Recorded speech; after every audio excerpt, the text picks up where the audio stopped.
On this very special Star Wars surprise question episode, we chat about our favorite movies, moments, and characters from the Skywalker Saga, not including the Clone Wars or Rebels. And don't miss our next episode, a fun and personal interview with my co-host and host of the Royish Good Looks podcast, Royce, which we'll be releasing on May the 4th. But for now, stay tuned for what I consider to be the May the 4th-ish episode of Krypton to Alderaan.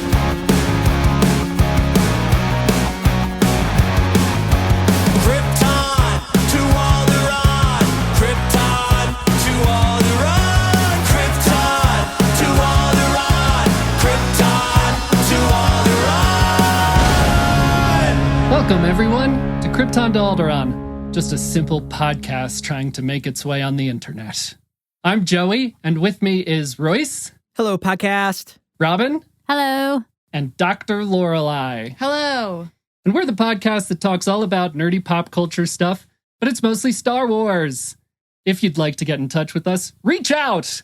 Listen, on any social media, just search us. We have too many social medias now, and I'm not going through each one. Just search Krypton to Alderaan, and you'll find us. That's ALDERAAN. Or shoot us an email, pew, pew, pew, at kryptontoalderaan@gmail.com. Or leave us a review wherever you're listening, if wherever you're listening allows you to leave a review. Pro. We'll read it on air, and we'll also owe you a life debt. Friends, a couple of momentous occasions in our podcasting experience. A little while ago, I tweeted, there's no local comic book store in the town that we live in, which is really negatively impacting my life. But anyway, I tweeted about this because I'm very far behind on the High Republic comic books. And one of our listeners, Carl, big shout out to Carl, wherever he lives, he went and bought me the comic books and sent them to me. And so as far as we are right now, I have the updated comics for the High Republic and High Republic Adventures. So that's awesome. Yay. Thanks so much, Carl. I'm so excited to read them. I haven't cracked into them yet because, well, I got my second COVID shot on Thursday and I fully anticipated being sick as a dog because of it. So I was going to read all the comic books then, but I'm not sick. So he was very excited about being sick and it didn't happen. Yeah, I had all this stuff planned, like lazy lounging stuff, and I just didn't get sick, but whatever. Anyway, the High Republic's really good. Check it out. Thanks again, Carl. Second momentous occasion, we have officially surpassed 1,500 total downloads of the podcast. Woo! Woo! With Robin and mine's mini episode maybe having done the best first week of release of any of our episodes. Wow. For whatever reason. People love 2020 and true crime. The last mini episode, I think it was our Godzilla episode, got I don't know, not a lot of downloads in the first couple of days, but the 2021 got what I would consider to be a lot of downloads compared to what we usually get. Very disappointed about that. Yeah, people care more about true crime than Godzilla. I won't take it personally. Reason. All I'm saying is I give this podcast its edge. You are all welcome. That has been said to us directly. Okay, what's up, everybody? Let's do a little chit-chat, chitty-chat. Hi, Who wants to go? You know what? No, I'm going to go first because I have a monologue planned for a little bit later. If I do what I'm into, then I'm just going to be talking for too long. So, what I'm into is, thanks to Hope Mullinax on Twitter. Hi, Hope, if you're listening. That's awesome. I've watched the first season of Amphibia, which is a cartoon or animated TV show. Are any of you familiar with Amphibia? Robin, you're shaking your head. Amphibia on Disney Channel with the girl and the frogs. Yes. How does the theme song that one go? It's like violin. Yeah, it's got a good theme song. That show's awesome. It's got a great theme song. I am really enjoying that show. So my prepared statement here is, it's a wonderful animated show about a girl who gets transported to this other world, Amphibia, with all kinds of talking frogs and toads and all kinds of creatures. It's a lot of fun, and it's really heartfelt and pretty funny. I think I probably laugh out loud every episode. I'm really enjoying it. So I'm through season 1. That's the only season currently up on Disney Plus. But it's so bizarre to me. Not bizarre. I mean, it's great. It's just weird to think about compared to the cartoons that we had when we were kids, I think that this cartoon is part of this sort of new age of cartoons that promote diversity and inclusion and acceptance that I don't think we got when we were kids.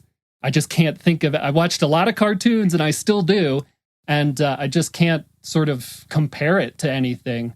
So like in Amphibia, she goes to a new world, and she's sort of an outcast for a while because she looks different, right? Because she's human among frogs.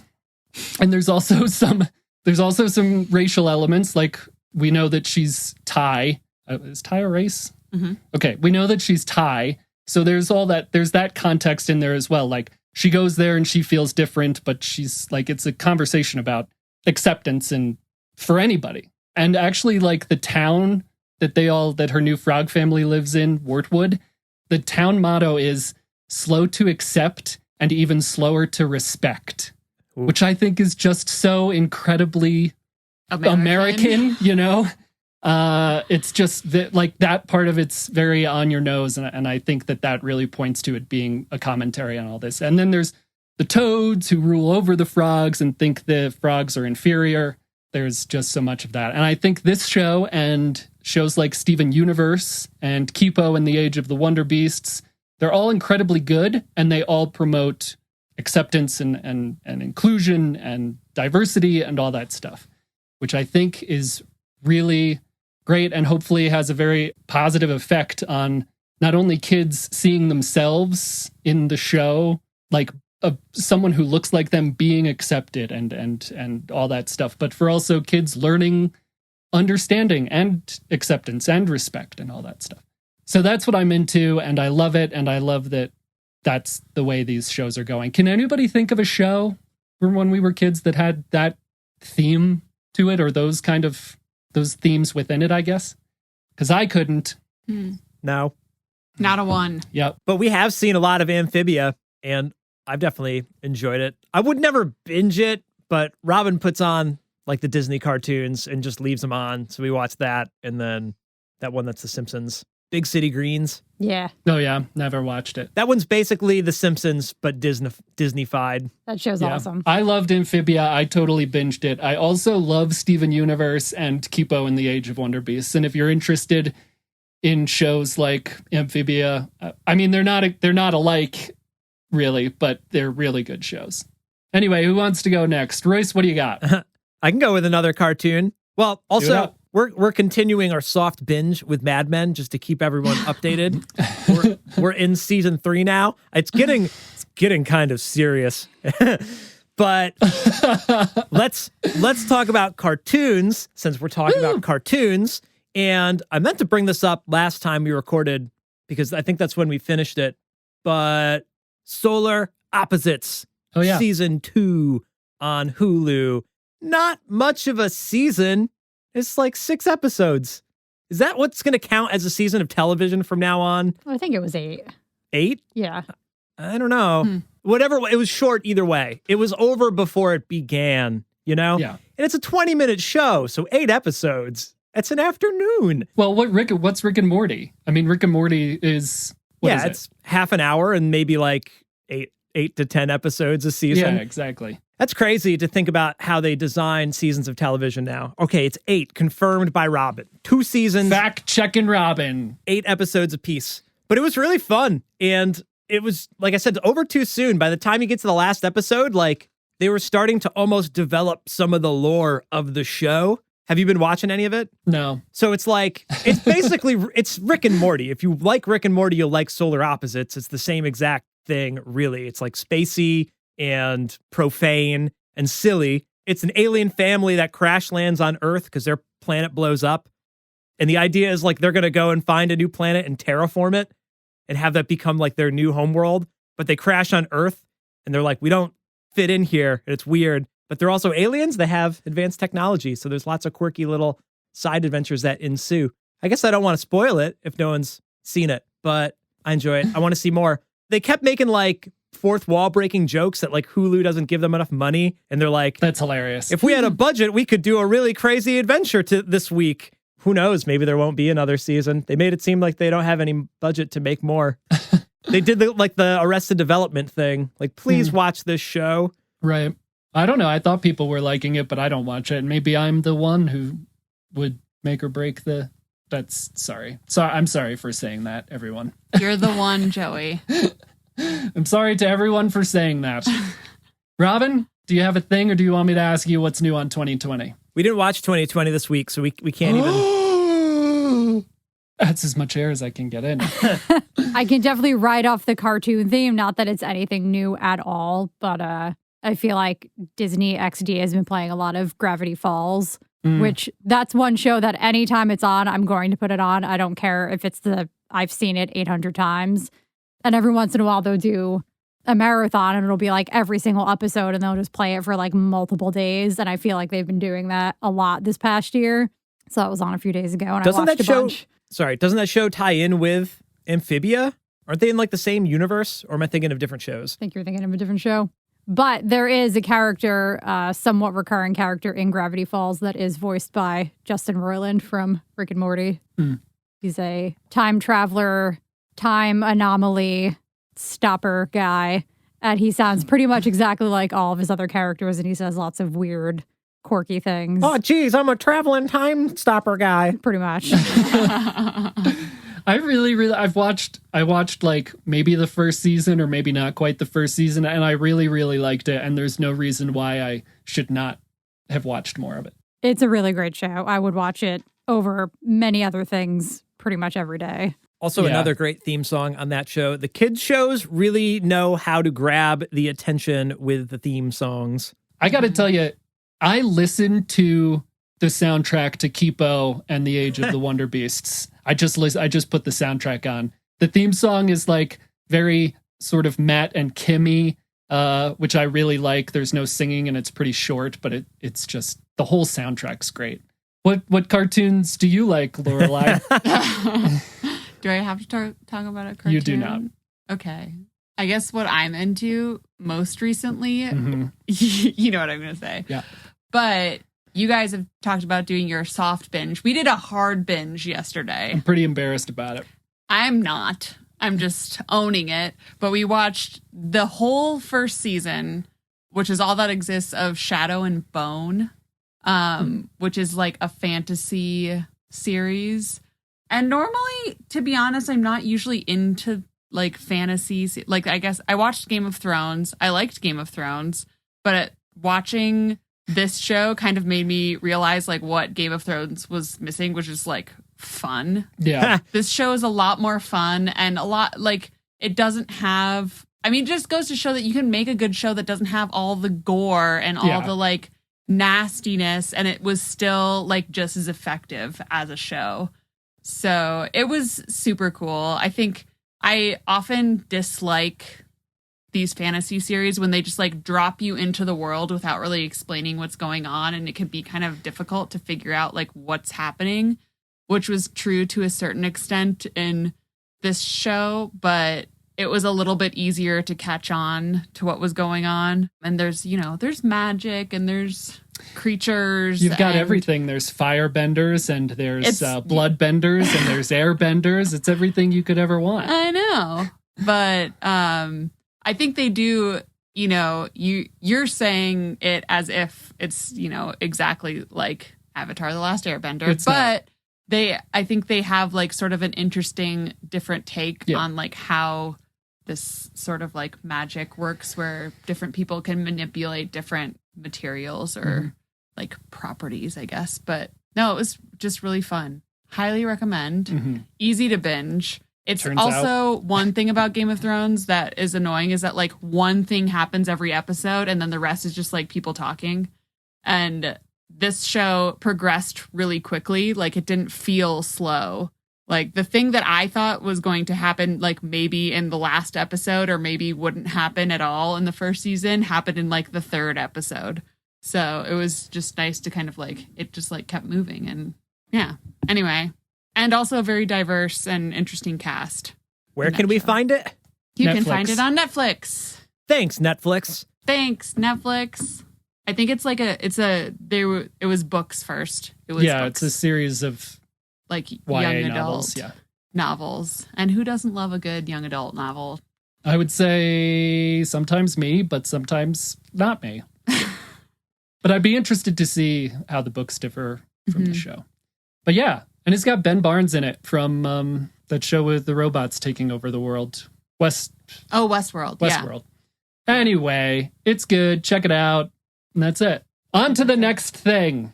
Today, we will be discussing everything we love about Star Wars. Every single thing. Okay, maybe not everything, but a lot of stuff. And we are going to really try to keep the conversation positive, because obviously there's stuff we don't like, but overall, as a whole, we love Star Wars. Personally, this is my monologue. I love Star Wars. I love it. I just love it. And recently on this podcast and off this podcast, I've been talking a lot about how toxic fandom has gotten in general, but specifically within our wheelhouse within Star Wars. And I firmly believe that it's sort of our duty to shut that down and to ourselves as fans be tolerant of other fans. Everybody's going to like the stuff they like and not like the stuff that they don't like, but it's okay to just enjoy it and to be nice and respectful to other people. We're all going to be art critics about this, whether we know it or not. But the important thing is to always be respectful to everyone, including our fellow fans and also the artists. And I found a great community on Twitter, a great Star Wars community that does exactly that. And I'm going to shout out Pink Milk. They are a wonderful, fun, amazing, inclusive, accepting group of fans and creators. I've been attending their live streams. The past few weeks, they've been having live streams where they watch one of the prequels and then they live stream and have a discussion about it. It's been really fun, and everyone's really great and really nice. Their mantra is, we are Star Wars fans, we support each other, and we have fun. I hope it's okay to say that here. Pink Milk, if you're listening, first of all, thanks. And also, I love you all and you're great. But I think that should be the mantra for all of Star Wars. And I think that's how we should all proceed. So, that being said, Star Wars. We've all prepared Star Wars cocktails to go with this Star Wars conversation. What are you two drinking over in New York? They are technically a Tom Collins, but they have been referred to as a Darth Collins. So in honor of Star Wars, we are drinking some Darth Collins. I feel like Darth Collin is one of the fans that I was just talking about. Probably. We would have to shut his shit down. What are we drinking, Lorelai? We're drinking AT-AT Knees. Correct. Which is a bee's knees, which happens to be one of my favorite cocktails, to be honest. Very delicious. And should make for a good conversation as we progress. Exactly. Is the AT-AT your favorite mobile military Star Wars vehicle? I'll take that as a yes. What are my alternatives? I mean, yeah, they're fun. They're dull. They trip over wires when you wrap them around their little legs. It's fun. Yeah. Okay. Our favorite things about Star Wars. We're starting with everyone's favorite thing, the prequel trilogy. Now, I said that semi-facetiously, but again, let's try to keep this positive. This is going to be a series of questions and answers. So the first question is, and goes to, Royce, what is your favorite moment in the Phantom Menace? I mean, all the battle droids are like battle droids aren't as cool as stormtroopers, but it is really fun to watch the Jedis mess up all the battle droids. Like the very first scene, they land on the droid Trade Federation ship or whatever, and then the droids come to get them, and they're like slicing them in half, and it's the first time you actually see the Jedis doing like Jedi stuff. Not like Luke. You know what I mean? Like Luke was trained by Yoda, but like he's a different era. You see Qui-Gon and Obi-Wan, Master Destroyers, and then they do like the super fast motion thing. I love all of that from Phantom Menace, especially in that first and like second act when the planet's being taken over and they go and like they rescue Amidala and all the people from Naboo, and they're like they chop the droids in half and they use the Force. Dude, there's a lot of good Jedi stuff in just the first half of that. and of course, like the Darth Maul stuff. But yeah, I'm going to go with Jedis taking out useless battle droids. Right. Okay. Yeah. And I obviously I posed the question to discuss a specific moment in the film, but I think that this film gets a lot of negative press, right? And has since it came out. And I think it's nice to point out there's good stuff in the prequels, whether you like them as a whole or you don't. I think there's good stuff in each one of them. So as we go, as the other hosts of the podcast answer these questions, we can all have a discussion about other things we like. We don't have to stick to that one moment. So, moving along, Robin, do you have a favorite moment? No, that's a terrible way to phrase the question. Am I allowed to Such a pass? trap. It's a trap. There's got to be one thing, at least, that you can say that you like about the Phantom Menace. So that's the first one with young Anakin, right? Yes. I think it's funny how much they emphasize midichlorians out of nowhere. So I think if I had to pick a favorite, that would be it, because it's like in Rick and Morty when they talk about like schmeckles as currency, and you're like, well, who knows what that is? Where does this come from? But it's totally casual, like, oh yeah, he's got the highest midichlorian count. He's cool, right? Yeah. Are you against midichlorians overall, or you're okay with them like science-ifying the Force? I think it's really funny. I kind of wish they didn't include it, but I think overall it's just kind of funny and interesting. And I feel like that's probably kind of a pain point for a lot of people that they did science-ify it, because it's... You could just make a super soldier if you had enough midichlorians. Yeah, it doesn't really make a lot of sense. But I do think it's kind of funny. So if I had to pick, I guess I'd pick that. I think that's what they refer to in Mandalorian with the M count. That has to be like the midichlorian count. They just don't say midichlorians because they don't want to piss everybody off. They know better. Yeah. But obviously Baby Yoda must have a ton of M count going on. Yeah. M count is just as dumb. We are keeping this positive. Yeah, but like, why wouldn't you just say midichlorian? Lorelai. The only thing that I remember from that movie is the little race. Oh, Little race. We're keeping it positive. Keep it positive. The Boonta Eve classic, Lorelai. The Boonta Eve classic is the only thing I remember. It's a large part of the movie. It It's is. a very it's large like part of the probably a third to a half of the movie. It goes for a very long time. So I guess that's my favorite part because it's the only part I can remember. But I mean, who doesn't love like a fun come from behind underdog story? He wasn't supposed to. Anyway. It could have been a whole Star Wars movie, like Star Wars a pod race. Yeah. Oh, wasn't it? It's a video game, right? I'm pretty sure that's the only reason Royce knows that it's the Boonta Eve classic because of the video game. That's all I remember. Okay. And I mean, and like, you know, some weird things with the, you know, young Anakin and Natalie Portman being in love already. But are you an angel? I think that's really sweet. I think that's when he says that line. I think it's very sweet. I also just watched this because, well, shout out to Pink Milk again. I watched it so I could better participate in their live stream. But you just watched The Phantom Menace? Yeah. When? To participate in the live stream. No, but I'm wondering. He had some time. Okay. I really think it's nice when he says that. Also, he's 9 and she's 13, according to Weird Al. So, okay, not that big of an age difference. But still. What you love to say is, why does it have to be a romantic thing? Why can't they just be friends? And obviously it does because of, you know, whatever. Sure. But I think when two children meet, you don't really immediately expect them to fall in love. Well, they didn't really fall. I mean, I guess in retrospect they did. I don't think there was any like love stuff in that movie. He's a poor slave kid who met the most beautiful girl he's ever seen and thinks she's an angel because there's stories about them. Mm-hmm. Which I think is nice. You're right, Joe. It's sweet. Okay, I'm trying to remain positive, but I disagree strongly. Same. My favorite moment in The Phantom Menace involves me talking a lot again. Some might say I'm an emotional person. Who would say that? And because of that, I think I'm really, really love and get attached to emotional moments in movies that I like.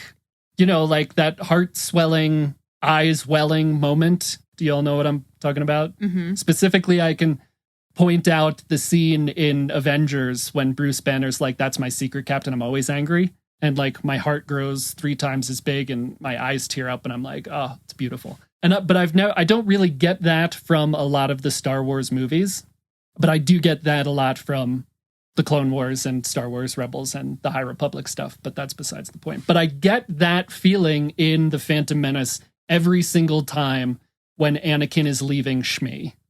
Like, they have the conversation, she wants the best for him, she gives him the choice to leave or stay, and he's going, and then he turns back and he says, you know, "I don't want to leave you," or "I don't want to go," or whatever he says. And then at that moment they share before he leaves, it just gets me every time. So I love that moment. I love all that it means for like this movie and the future of Star Wars, but I also love that it like actually makes me have an emotional response in a Star Wars movie. So that's my favorite moment in The Phantom Menace. Do we have a favorite character from The Phantom Menace? Lorelai just made the worst face possible. I mean, since I only remember the pod race, it really limits the characters. Sabulba. Yeah, exactly. Royce, do you have a favorite character from this movie? I like Qui-Gon a lot. It's kind of a shame that he bites the bullet, spoiler alert, and he's not in any of the other ones. But yeah, Qui-Gon's cool. Because, like, he trained Obi-Wan, you know? So you get, like, the level up behind him. He doesn't like the Jedi Council, which I think is cool. He's like, "I'm going to do whatever I want to do." Padme's like, "The Queen wouldn't approve of this." He's like, "Well, the Queen's not here right now." Qui-Gon just does whatever he wants all the time. He's a badass. Yeah, he really is a badass. Robin, do you have a favorite character? Who's the blue guy from the pod race? Sabulba? Does he say his own name? Guy. There's other guys, though. If you give me a minute, I'll pull up some characters The from... weird flying guy with the elephant trunk and the tiny wings. Watto? Yeah. I'm a Toydarian. My church gonna work on me. Only money. Yeah. You can't. I'm gonna set a rule where your favorite character can't be a slaver. But he's so funny. You have to pick someone else. He's a pretty good, like, you remember him. He's got a character to him, you know? I couldn't remember his name, but I remember him. Yeah. Him. Him, that guy. That guy. I think my favorite character is Anakin in this movie. I think that little kid acts his butt off, and I think that's a great introduction to Anakin. And he's just a compassionate little kid. He asks Qui-Gon if he's there to free all the slaves. He wants his mother to go with him. You know, it sets up his downfall later, but I just really love that character in this movie. And that's it. I'm afraid to ask any more what's your favorite stuff about the Phantom Menace questions, since you only remember the pod race. Sorry. What's your favorite pod? I'm just kidding. Does anybody else have any favorite things? I have another favorite thing. There's a lot of cool pod racers. I mean, if you played Star Wars Racer, like that game really did expand on the lore of that scene for sure, with characters and vehicles. Mm-hmm. I think it's really. I also really like Naboo in general, but it's also the first and maybe only planet we ever see in the Star Wars movies that's more than one thing. It's not just a desert planet or an ice planet or a volcano planet. It's got lots of stuff. Grass happening. And water. Yeah. So I like that. And the battle at the end's cool. And Duel of the Fates, obviously. We talked about that. What's everyone's favorite of the prequel trilogy? Favorite movie of the prequels? Mine is The Phantom Menace. Yeah? Yeah. Robin, what's your favorite prequel movie? I can't really distinguish them apart. Whatever one has Mace Windu. All of them. Yeah. Whatever one has Mace Windu being thrown out a window. Revenge of the Sith. Okay. I was going to say, if you say all of them. He falls out of a window in every one of them. I'm going to go with Attack of the Clones because, wow, as I've mentioned many times, I'm very much subject to recency bias, and that is the one we just watched, and it's the only one I remember very well. So there you go. Usually people rate that one pretty low. Yeah, I mean, it's when Anakin becomes an asshole. You Yeah. like see it happening. Also, it's kind of confusing because there isn't really like an attack of the clones. No. It's more of a rescue by the clones. Yeah. It's like they're the good guys. Yeah. And attack of the droids, maybe. But anyway. I love that scene. Again, more Jedi stuff. You see Jedi showing up. That is a fun scene when they're in like the battle dome. And what does Obi-Wan say? Like, oh, it looks like she's on top of it or whatever. He's got a lot of good one-liners in Attack of the Clones. So, yeah.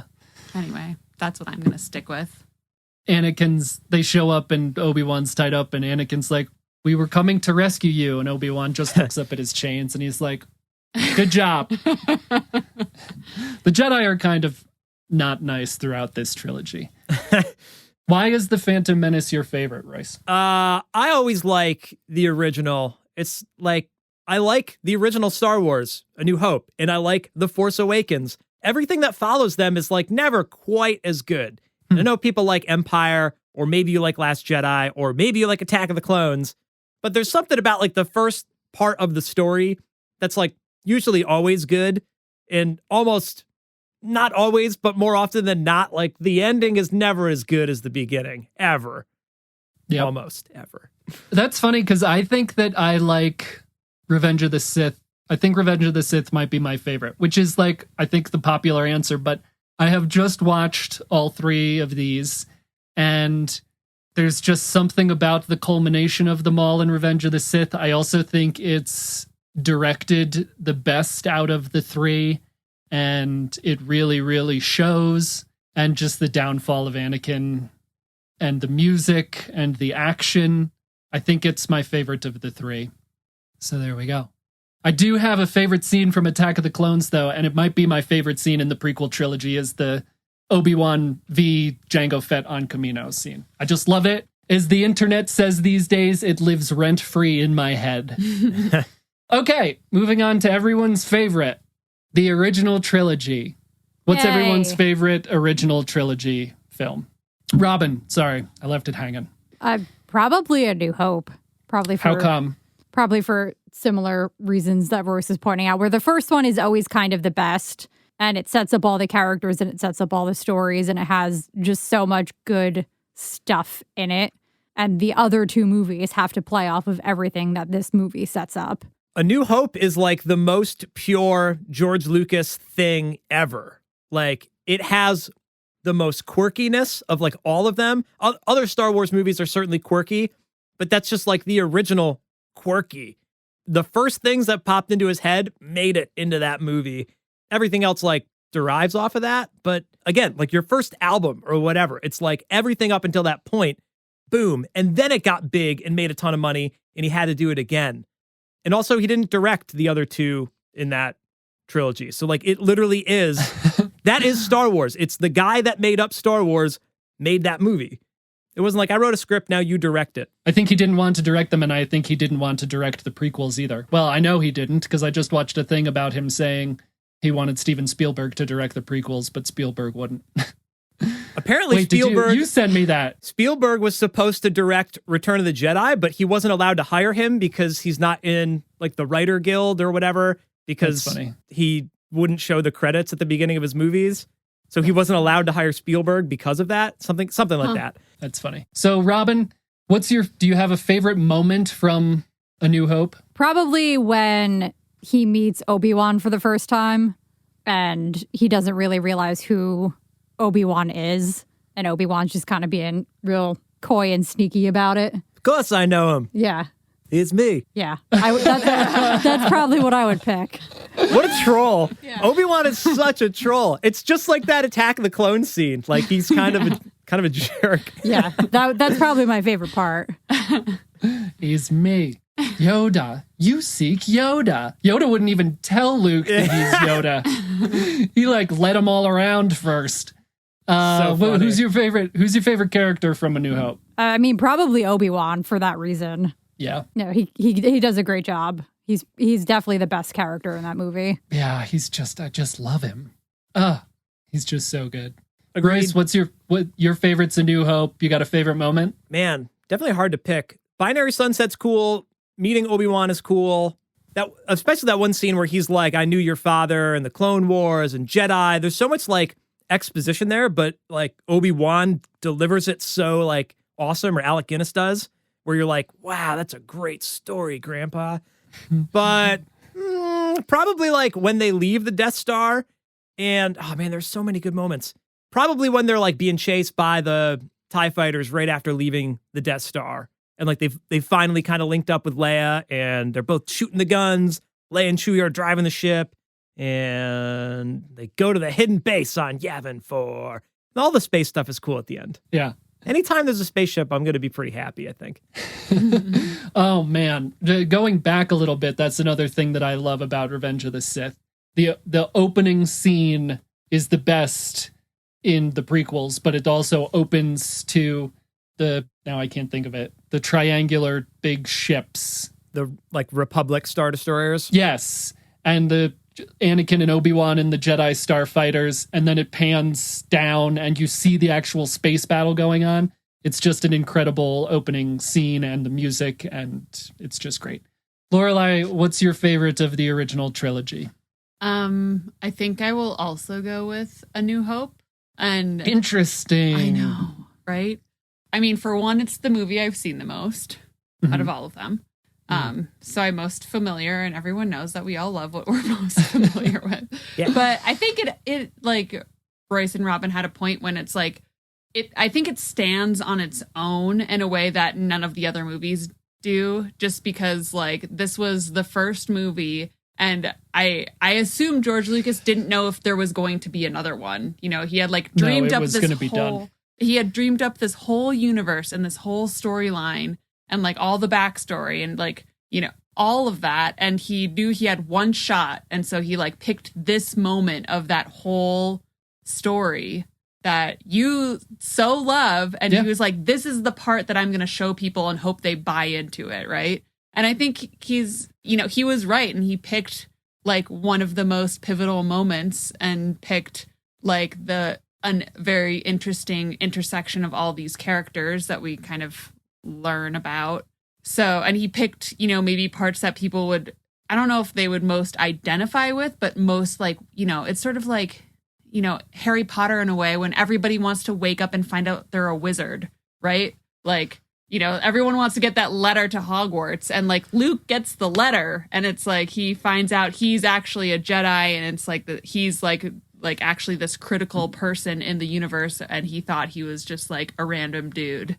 So I think it's like kind of, it's different than the rest of the movies because of that, because it really has that sort of sense of urgency and that sense of like sort of like completeness that a lot of the other movies, like, you know, there's the scrolling thing at the beginning, but like, you know, you're just expected to know what just happened and you're just expected to know. Sure. Like, it's hard to sit down and watch them by themselves, you know. You're making like, good points. You can, but like A New Hope, like really, you can just sit down and watch it and enjoy it. Whereas like Attack of the Clones, like, yeah, you could, but you'd be missing all of the context and all of the character development that happened in the previous movie. So, do you have a favorite moment?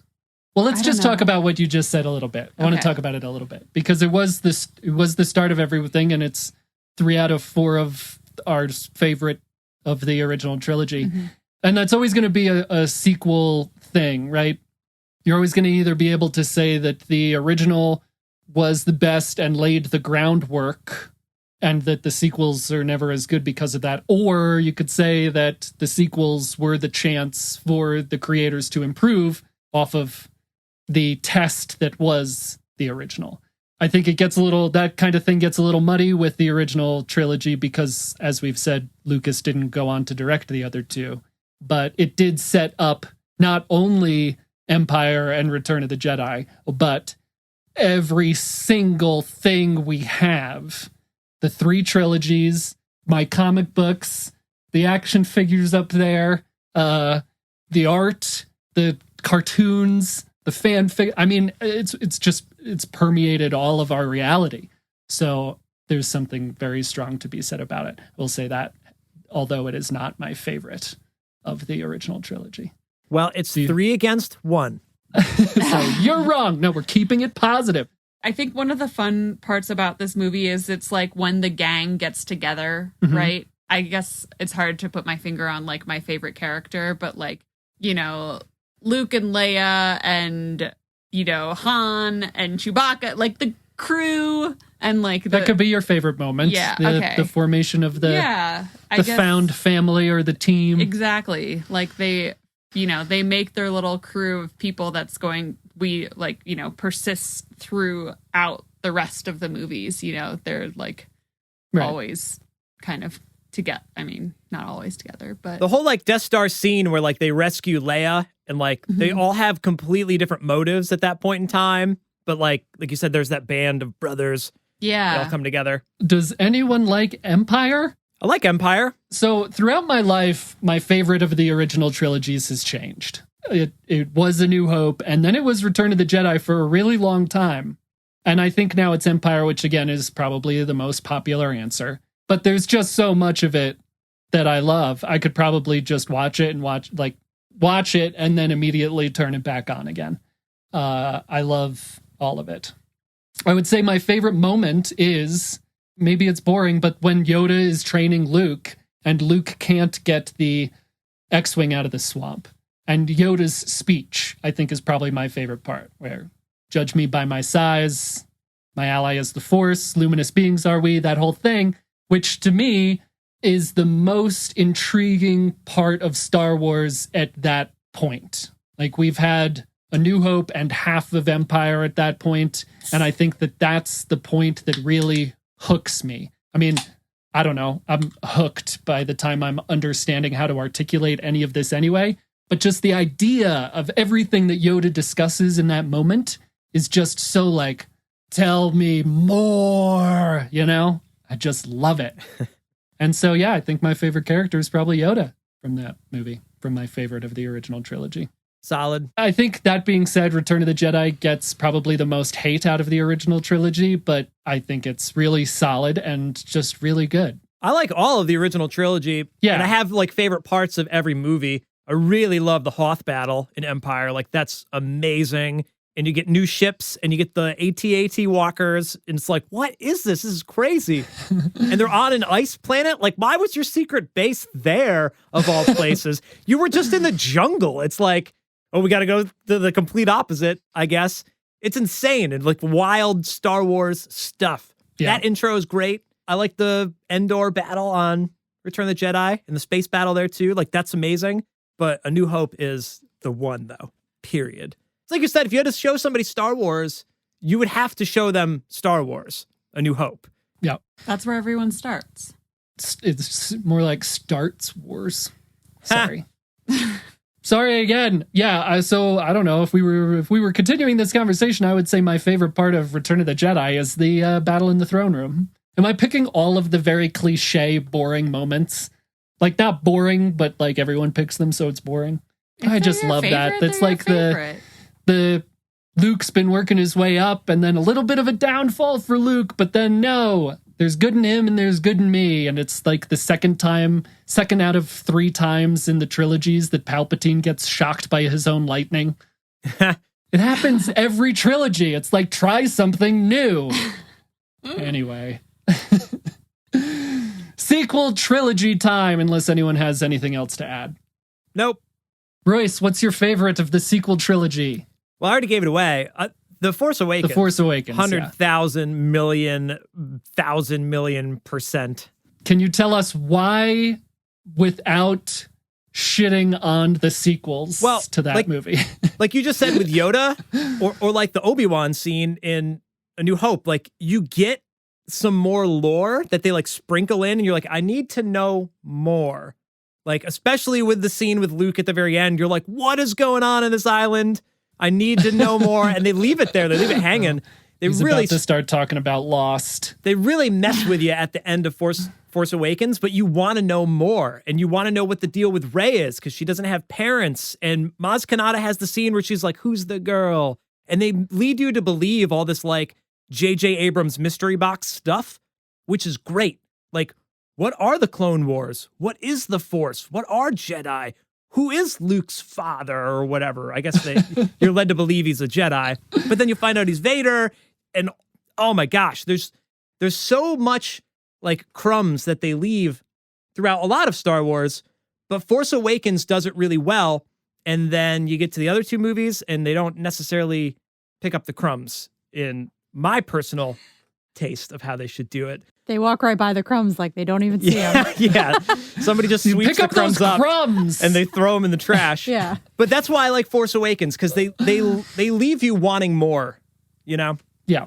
Robin, what's your favorite of the sequel trilogy? Definitely The Force Awakens for many similar reasons. I mean, J.J. Abrams did such an awesome job setting it up. Like, you watch The Force Awakens and you're like, I can't wait for the next movie. I can't wait to figure out all of these secrets they have. I can't wait to find out who all these people are.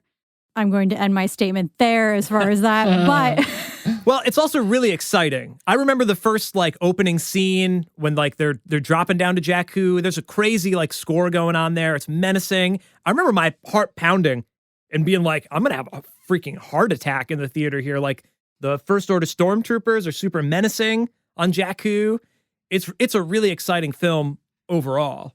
yeah, and you meet all of the great characters, you know, aside from like the recurring ones from the original trilogy, you meet all of the main characters and you get to meet BB-8, who is one of the best characters, I think, in the entire Star Wars universe. I don't know, he just did a really, really awesome job with that movie. And I missed, Royce, I'll come back to you, but Robin, do you have a favorite moment? My favorite moment is probably where Rey meets BB-8 in the desert for the first time and she frees him from the net that the like junker or the trapper or whoever he is has. Oh man, what's his name? It's like Franco, or she's like, that's just Franco or something. Yeah, The but I hell's like his that name? she's like Tito? maybe. Tito. I think that's it. Yeah, but I like that she's like, give me the droid. Fuck off. Give me the droid. This is my droid, not yours. And then kind of all the recurring moments between Rey and BB-8 where she's like, this is my droid and I'm protecting him and you can't take him. You can't buy him. I don't care how many portions you're going to give me. You cannot have him. 1/4 portion. Yep. Oh, man. Simon Pegg. So is it safe to say that BB-8's your favorite character Yes. in The Force Awakens? Yes. Okay.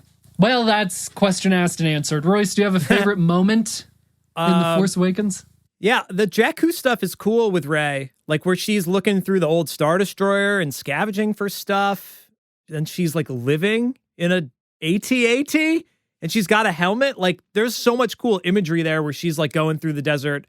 Obviously pretty reminiscent of A New Hope and like Luke living in the desert and like also being kind of like an underprivileged child. Yeah. But I don't know, it's a long movie. What else happens in that movie? Kylo. I'll give you a hint. Han and Leia re-meeting after a long time. Yeah.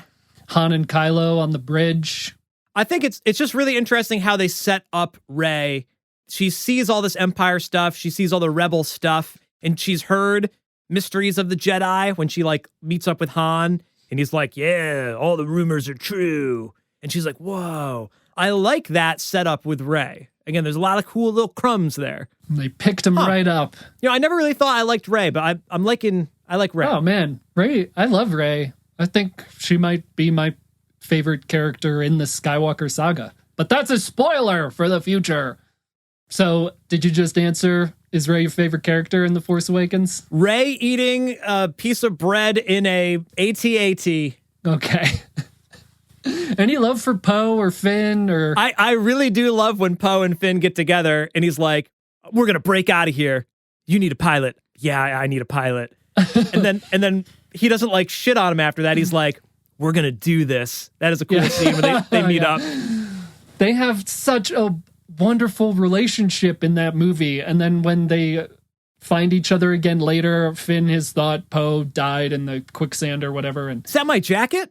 They run up and hug it out, and yeah, and then is that my jacket? And BB-8's there. That might be another one of those sort of like little heart swell, emotional Star Wars movie moment. What's your name? They never gave me a name. F128. What? Finn. I'm gonna call you Finn. Yeah, I like that. It's corny, but it's so heartfelt. Yeah, it really is. It's really nice. And then it's just a really fun scene when they're trying to get the TIE fighter and it's still hooked up. And Lorelai, have you thought of a favorite Did we jog enough memories? It's got to be The Force Awakens because it's the only one we've talked about. Because it's the only one we talked about. But I mean, I think I like that movie. It's not the same as A New Hope because they obviously made that movie with the intention of making other movies. So they obviously leave it on sort of a cliffhanger, almost literally. But I think it's another example of they just updated the whole universe by bringing in this new fun crew, right? And everybody loves those sort of buddy relationships and these teams of people who go out to, fight crime or, do whatever. Mm-hmm. And I think it's different because Rey is obviously the lead of that whole crew and she's a woman. And I think, some people might say, oh, well, that's just gratuitous. They had to, whatever. But I think it's just cool that they decided to focus on a woman character for the series as opposed to several men plus Leia. Yeah. Basically. So, yeah, I mean, it was from my best recollection of seeing it many years ago once. It was a fun movie and I think I enjoyed it. I had, some issues with the other films that I don't think I really had with that one. Because it was more built on sort of the fun aspect and building these new characters as opposed to sort of ending a series, ending something. So in that way, it's a little bit more fun. Yeah, I agree. I think mine's also going to have to be The Force Awakens. And I talked before about not getting really an emotional pull from Star Wars movies. But I think that this movie has the most heartfelt moments of any Star Wars movie. All the rest put together, The Force Awakens has more. It's just very... Well, it also came at a time where we were all wanting more Star Wars, but it was great. It was really fun to watch. It was full of heartfelt moments, starting with Rey and BB-8, Rey and Han, her wanting to go back to Jakku in case her family shows up, Poe and Finn, Poe and BB-8, just all of it. When Han and Leia see each other again for what obviously is the first time in a long time, it's incredible. And their theme is playing, and it's just really, really great storytelling. I love it. So that's my favorite. I don't think the other sequels have much of that at all, really. I would say my favorite moment in it is... That's a really good question, right? I think my favorite moment in it is the end when she's climbing the Jedi steps. Yeah. She's made it. She it's almost, she was this confused scrapper on Jakku. And now in the span of this movie, she's made it across the galaxy to Luke Skywalker, to the first Jedi temple. She wants to start her Jedi training. She's learned about the Force. She's climbing those steps. The theme is playing and she's handing out the lightsaber to Luke, his father's lightsaber, and the camera's panning around them, and it's an incredible moment. It's the perfect ending to that movie, and it's a perfect Star Wars moment, and I love it. Yeah, I want to amend my answer. It's not Rey hanging out in an AT-AT. It's most certainly the ending. The ending is much more incredible than that. No, you can't. You can't go back. Snack. Her rehydrating that piece of bread and eating it alone with the Rebel pilot helmet on.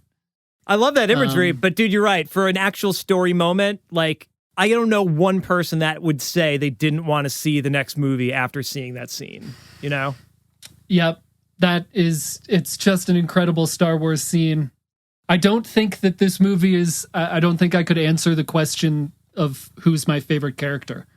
Almost every character they introduce or reintroduce in this movie is so intriguing. It's incredible. The introduction to Rey, she's obviously, when we meet her, she's obviously the pivotal point of the movie. Even though the reintroduction of Han and Chewie was sort of spoiled in the trailers, it's still so impactful when they show up on the Millennium Falcon and Han says, Chewie, I'm home. That part was in the trailer for some reason, but it still hits you when you see it. And Finn I love Finn. I think he's an amazing character. Poe, everybody, BB-8, all the characters in that movie are great. There's not one weak link. Maybe C-3PO when he's like, I bet you didn't recognize me because of my red arm. Man, I really love that movie. So, what is our favorite movie of them all? Of the Skywalker Saga? Robin, what do you got? You got an answer? What's your answer? Definitely A New Hope. It's the one that started it all, and like we've pointed out, that it was the one that was just supposed to be Star Wars. It was supposed to be the only movie. It sets literally everything else in the Star Wars universe, at least so far. So that's definitely what I would pick. What do you think, Royce? Yep, I'm going to agree. A New Hope. Probably a tough choice, though, after that, like what would be number 2? I don't know if we've ranked these on the show before. It's a very hard thing to do. But we all just said which one we liked of all the trilogies, so it's really interesting to think, like, is that one of the other trilogies still number 2 and number 3? Like, having a favorite in the trilogy does not necessarily mean anything. Right. But, yeah, it's A New Hope by a long shot. What about Lorelai? What do you think, Lorelai? I agree. A New Hope. A New Hope. We're all so plain. I also think, I know, but I think we're not alone in this opinion. Well, certainly we're not. I mean, everyone's gonna, okay. I think that's the point of sort of what I was saying up top. Listen, we all love different movies. Maybe in this instance, we all love the same movie. But anyone's allowed to like any of these movies the most.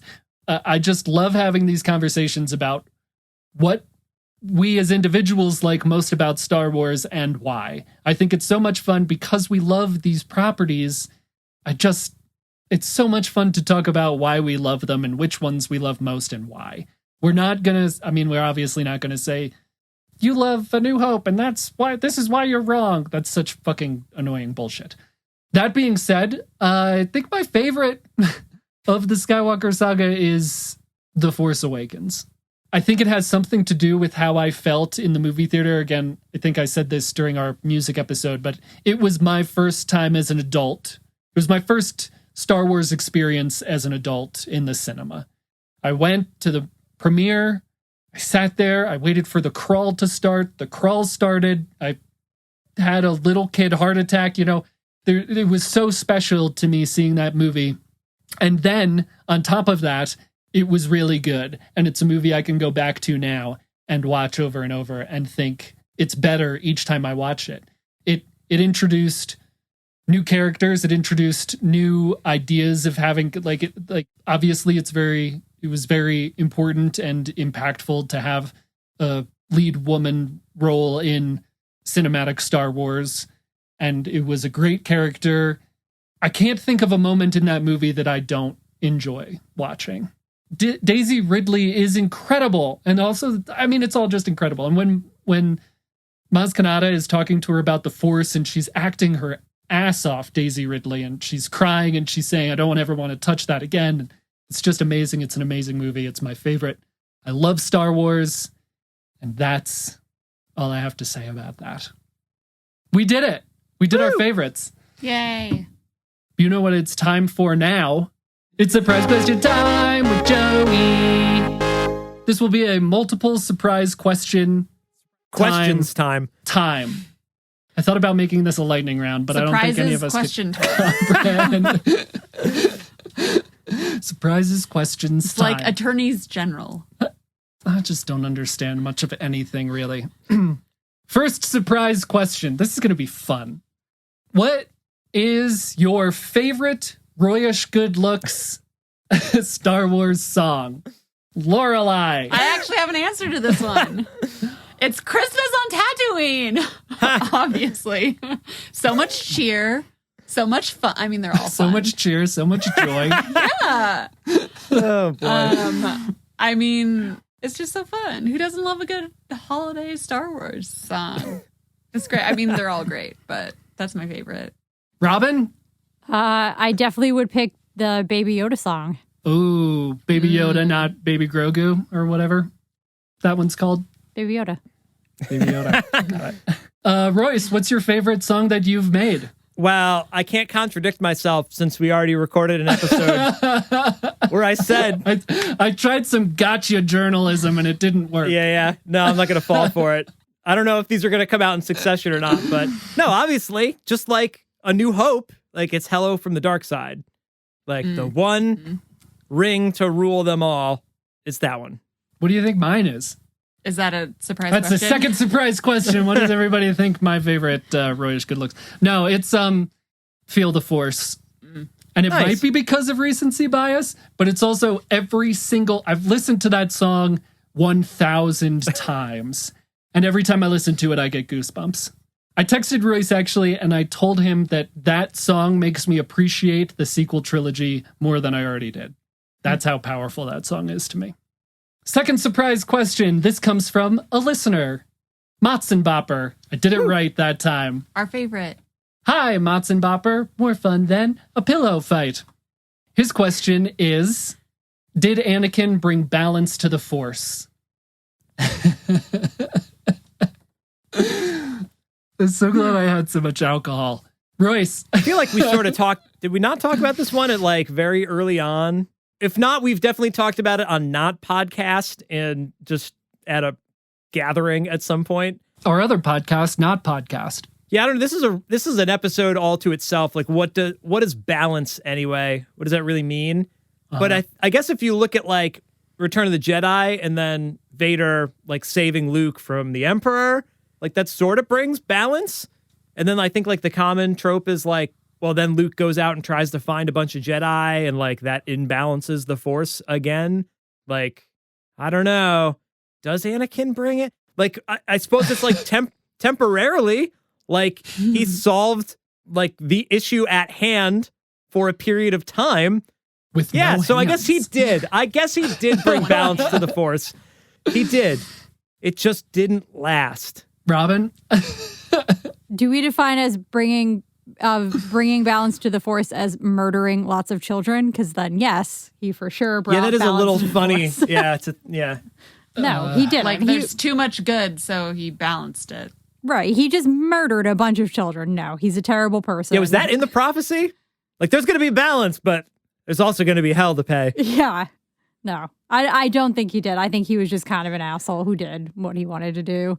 So do you think Luke brought balance to the Force by sort of uncovering a little bit of good in Vader at the end of his life and allowing him to destroy the Emperor? I don't mean to ask a leading question. Objection! Leading the witness. But yeah, yes or no? Yeah. I mean, I think so. And I think if anyone brought balance, it would be Luke, because he brought out the good in a lot of people and he brought good back to the Force. And he was just kind of a good, genuine character as opposed to someone like Anakin, who did a lot of really terrible things aside from killing children. Didn't he killed like an entire... Yeah, lots of kids. Yeah. He killed a bunch of kids. He killed like an entire village. And I know there were reasons for that, but I'm sure... Because they kidnapped his mom. Because Yeah. I just watched that movie, so I know what you're talking about. He struck fear in the heart of the galaxy for almost 20 years. Yeah, he wasn't a great guy. No, he's definitely an asshole and like is like sort of a representation of everything that's wrong with our actual world. So that's... I think the idea of balance in the Force is sort of like a false equivalency. Like, oh, there has to be balance on both sides. It's like, or we could just be nice to each other and not be like assholes. Yeah. I don't know. Yeah. I get that in that world there's supposed to be balance. Well, right? That's the whole deal. There's supposed to be balance. Power for light, but, power for dark. Exactly. But he's just an asshole. I don't think that's a really good point. I don't think in that world there is supposed to necessarily be sort of a balance between a dark side and a light side balance. I think that's what the Jedi have indoctrinated their culture to believe. But there's Jedi who don't believe that, and there's the gray Jedi, and then there's the Sith who obviously really don't believe that. And that's a very interesting conversation that Palpatine has with Anakin in Revenge of the Sith. He's like, why don't they teach you both things? So it's just the Jedi who sort of think there needs to be balance, I guess. So you Which don't, in and of itself is kind of an asshole thing. yes, the Jedi get corrupted, and that's a great conversation that we could spend a lot of time on. The corruption of the Jedi and them forcing that belief on others. But it's not always the way they were, and the High Republic is great. Check it out. So you don't think Anakin brought balance to the Force? My question, okay, Lorelai's surprise question time. Does Anakin think he brought balance to the Force, or does he just think he's right? I think... He thinks he's the good guy. Well... I think he puts it on Luke. I don't think he thinks he's the good guy. Yeah. I guess the point I'm trying to make is that no one chooses the dark side. They think that everyone thinks that they're right? Anakin succumbed to it because seduced. he wanted to save Padme. Yes. He wanted more than anything in the world to save Padme's life. And the trajectory from making the decision to leave his mother and then her being murdered to that moment where he started seeing visions of Padme dying, whether they were actually visions or influenced by Palpatine manipulating the Force, whatever. That's the fall of Anakin. And after that, he was a vessel of the dark side. Palpatine wanted the Empire under the guise of establishing peace, and it went from there. I'm not justifying Anakin. I'm not justifying Vader's actions as a mass murderer. I'm just saying that I don't think he necessarily thought he was right. He thought he was right in the sense that all he wanted to do was save Padme's life. Everything after that is just darkness. So Luke, then? I'm just kidding. I don't think prophecies work. I think that's the bottom line. I don't think Anakin necessarily brought balance to the Force, because I think that prophecies as within the story and as a tool in the story don't work. Like, right, Harry Potter, the prophecy could be Harry, could be Neville, but it's either way, knowing that there's a prophecy that says a certain thing is going to influence the way people act and react. So I think that it's always just a flux of balance. There's no balance in the Force. Anakin didn't bring balance to the Force, and Luke didn't bring balance to the Force. Like Roy said, they might have done it temporarily, but then Luke goes to destroy Ben Solo and completely disrupts everything he fought for until that moment. So it just never kind of works. And then we have a final surprise question from another listener. Carl, thanks for those comic books, Carl. Will all the new Star Wars content being announced or currently in production give us burnout? I think that's a very good question, Carl. So we have the High Republic coming out in books and comic books. We have Obi-Wan, we have Andor, and we have Ahsoka, The Bad Batch. We have a couple of movies announced. Do we think we're going to get burned out? Or do we think that this is a golden age of Star Wars? I'll answer this one first because I just love absorbing every piece of Star Wars content, especially if I'm enjoying it, which I'm really enjoying the High Republic.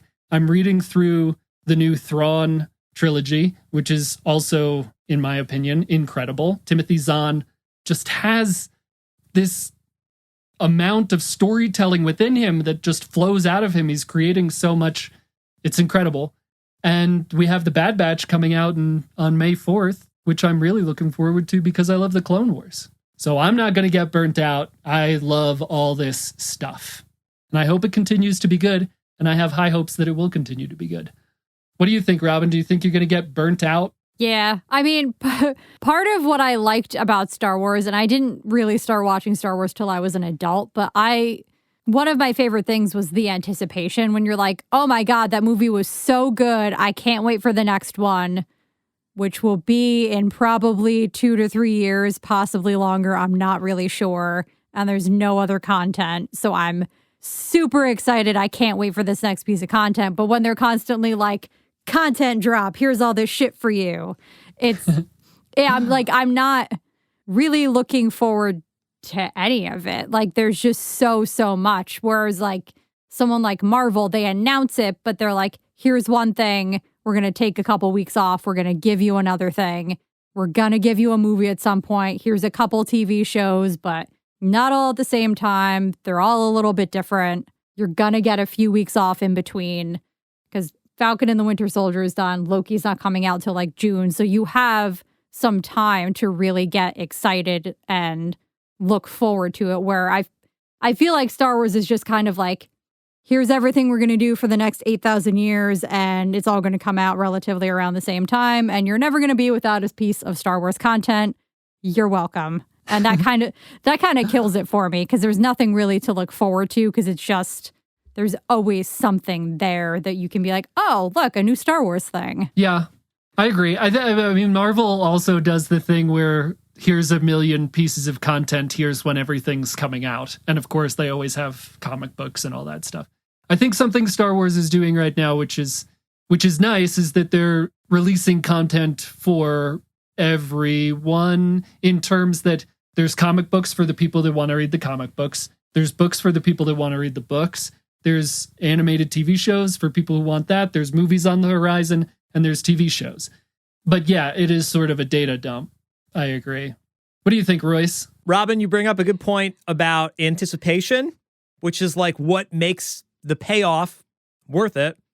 So Disney like did everything too quick. They did a movie every year after The Force Awakens. It was really like unnecessary because we all still love Star Wars. Like, they could have taken 5 years after Force Awakens. They still would have made just as much money, if not more, from the next movie because of the anticipation. And the prequels were all 3 years apart. These were only 2 years apart. It's nuts. Like, that was a real fast-paced schedule, and the movies definitely kind of suffered for it, in my opinion. So, as long as they make everything good, and it all doesn't come out at the same time, I don't think we'll get burnt out. Like you said, WandaVision, you were able to get through it. Falcon, you're able to get through it. Loki, like one at a time is okay. Even with the new Disney movies, like the trilogies and the side stories, like one a year is totally fine. Maybe you could get to 2 movies a year or 2 shows like at the same time. But the more and more you stack that on top, the more and more people are going to miss stuff. And that will probably happen, but it will be because it'll be Bad Batch, which is for either people that want to consume all the canon, or because it's for kids. Sorry, Joe, and anybody else listening. Like, there will be 2 different segments. There will be like the young adult Star Wars fans, and there will be like the adult Star Wars fans. Like, they'll probably do like a Game of Thronesy. Like, I would even argue Mandalorian is kind of like more adult oriented than maybe the Clone Wars. So that will be the case where there's like the adult Star Wars, maybe not so adult Star Wars. I think everyone gets what I'm putting down. I'm not explaining it well, but we get what I'm saying. Also, to Robin's point about anticipation, again, there were rumors forever about a live action Star Wars TV show before like the sequels, before The Mandalorian. That was like a thing rumored for a while. And I personally remember being like, that's going to be so cool. I can't wait like until that thing comes out. And The Mandalorian did an amazing job being the first live action TV show for Star Wars. And now that they're going to drop everything, like, I hope they're all up to the same quality standard and they're not all shooting from the hip like Rogue One or Solo or Last Jedi or Rise of Skywalker, like pew, pew, pew, pew, pew, pew. Hope one of these are good. Pew, pew, pew, pew, pew, pew, pew. Like, you're not always going to hit the bullseye if you're just constantly like dropping all this stuff, like you said, Robin. So give time in between and then we won't get burnt out and everything will be good and we'll just enjoy it. That's my take. What do you think, Lorelai? I think like the idea of being burnt out on like media is kind of interesting just in general, because like we consume Star Wars in a different way now than we did when the original trilogy came out, obviously, right? Like everything is different now. So I don't think we will get burnt out because everyone's going to consume what they want. Mm-hmm. That's kind of the thing about like it. Almost all of it's coming out on Disney Plus, right? Like, so if you don't have Disney Plus, you're not going to get burnt out on it. And people get Disney Plus to watch all this Star Wars stuff. So it's kind of like the people who aren't gonna like would only ever go see the movies in theater or maybe rent them after. Yeah. Like they're still gonna do that, and like they never would have and still won't watch The Bad Batch. Like that's not, that was never the target audience. So I think they've just done a better job of like targeting different audiences for different things. Not everyone's going to watch the TV shows that would watch the movies anyway. That's another divide. So like even after, I guess, I don't know, but after the original trilogy came out, I assume that's when like the comic books and like all of that sort of started, or no? Yeah, the extended universe. The extended universe, stuff, right? Yeah. And like some people obviously consumed that and some people didn't. And correct. Like, I don't think no one ever questioned like, oh, but will we get burnt out because of all of this stuff that's coming out now? Like, no, because people seek out what they want, and some people only go to see the blockbuster movies. Right. It kind of makes it cooler to be like, there's more. Yeah. Like there's always another level. If you wanted, you can always go to the next level. Yeah. But you can also just like watch the movies and still be kind of involved. I don't know. As long as you don't miss things, like as long as the movies are the movies and the shows are the shows, and the shows can maybe reinforce the movies, but if you have to consume it all, then it falls off the rails. Exactly. But I think they've been very good about, there's like the original trilogy, there's the prequels, and then there were the 3 sequels. And then it's like, you don't have to see Solo to understand what's going on in the sequels, right? So like there's always been multiple levels, and like some people consume it all, and some people go see the blockbusters, and some people see the movies maybe not in sequence. And they've all, I think, I don't know, the people making this stuff have always been aware that there's like those different levels. So I mean, I don't know. I don't see Joey ever getting burnt out on Star Wars. No. So like he's going to consume it all, and he's going to love every second of it, and he's not going to get burnt out. Correct. And like, somebody who's maybe halfway to that level would consume what they wanted, and they still, then they would just not consume what they didn't want. So, yep. I agree. I would agree on the concept of a burnout being not achievable, I guess. Mm-hmm. You could just consume whatever you want to consume, line up at the buffet and put whatever you want on your plate, and then be done. We tend to overeat in this country, and that's fine. I'm going to do that enough for all of us, but you might not like some of it, but that doesn't really mean that you're burnt out on it. You just don't like it. And that's another part of my point. Overall, it's we just love Star Wars. But yeah, that's exactly it. You can consume however much of it you want to consume. You don't need to watch the shows. You don't need to watch The Bad Batch to watch The Mandalorian. We've had this conversation, and we might have debated it a little bit about Ahsoka in The Mandalorian. I maintain that you don't need to have watched the Clone Wars to really understand what she's doing in The Mandalorian. But anyway, I just think that consume however much of Star Wars you want to consume, and don't be mean about it, and we're all good in the hood. I'm sorry again. I've apologized 3 times for what I've said in this episode. Hey, listeners, everyone, anyone, first of all, let us know what your answers are to what your favorite Star Wars movies are and your favorite moments and stuff, whatever you feel like answering. Again, pick and choose if you want, but interact with us. Let us know. Let's have a conversation about your favorite movies, your favorite Star Wars content, favorite moments, your favorite characters, all of it. Let us know if you think Anakin brought balance to the Force. Let us know if you think you're going to get burnt out on Star Wars content.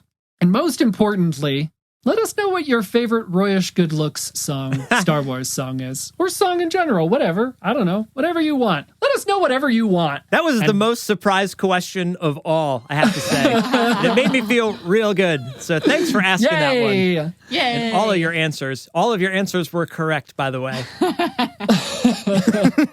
And that's the show. That's our Star Wars question spectacular May the 4th-ish Krypton to Alderaan episode. And I, for one, loved it. My favorite moment was when I asked you all what your favorite moments were. And my favorite character was Lorelai. Oh, Because Nice. you're just my favorite character in general. thanks. You're Joey. welcome. Roll credits. Yeah, roll credits. Royce? All right. Thanks for listening to the podcast. We appreciate you, listener, you lending your ears and listening to the podcast. Unless you watched on YouTube with the captions on mute. Which we also appreciate. All right. So if you are watching on YouTube, leave us a comment. If you're listening anywhere else, leave us a review, some stars. We'd love to hear from you. Follow us on Twitter, Instagram, and Facebook at Krypton2Alderaan, or you could send us an email, krypton2alderaan@gmail.com. We're getting pretty good at this, aren't we, Robin? Sure are. Thanks for listening. We'll see you on the next episode of Krypton to Alderaan. I've been Royce. I've been Robin. I've been Lorelai. And I've been Twi'lek. And we've been Krypton! Cloud